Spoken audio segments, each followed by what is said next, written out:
हर व्यक्ति आज अपने भाग्य को बदलना चाहता है। क्या कोई भाग्य को बदल सकता है? वो तो प्रभु ने भाग्य निर्धारित करके आपको इस धरती पे भेज दिया है। कोई भी एस्ट्रोलॉजर किसी के भाग्य को बदल नहीं सकता, वो खुद का भी भाग्य नहीं बदल सकता। वो भाग्य बिल्कुल निर्धारित है। हमको उस भाग्य तक पहुंचना होता है और वो पहुंचने के लिए कर्म की आवश्यकता होती है। वो कुंडली का 10वां भाव होता है, भाग्य आपका 9वां भाव होता है। ट्रेन का टाइम सेट है, पर उस टाइम तक पहुंचने के लिए, उस ट्रेन तक पहुंचने के लिए हमको कर्म तो करना पड़ेगा, वहां तक जाना ही पड़ेगा।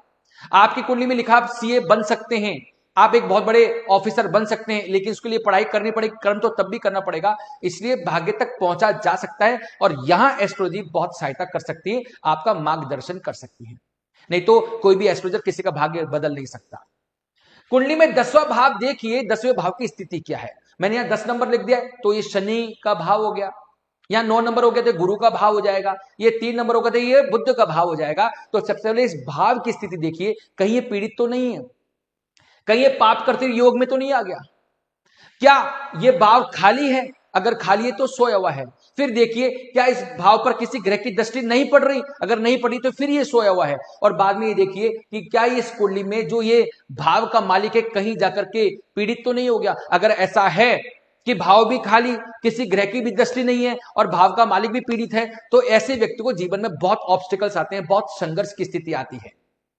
अब हमको करना क्या है? एक कुंडली को देख करके इस भाव को जागृत करने की कोशिश करनी पड़ती है।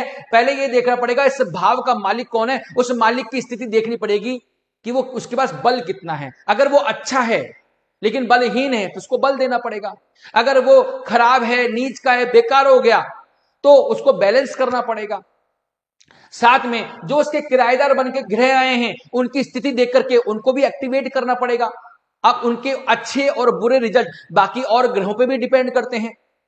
और फिर भी कुंडली में कुछ समझ में नहीं आता दोस्तों, तो कई बार इस कुंडली में कारक, कुंडली में इस भाव के मालिक कौन है? शनि। आप शनि देव की पूजा अर्चना करके आप उनको प्रसन्न कर सकते हैं।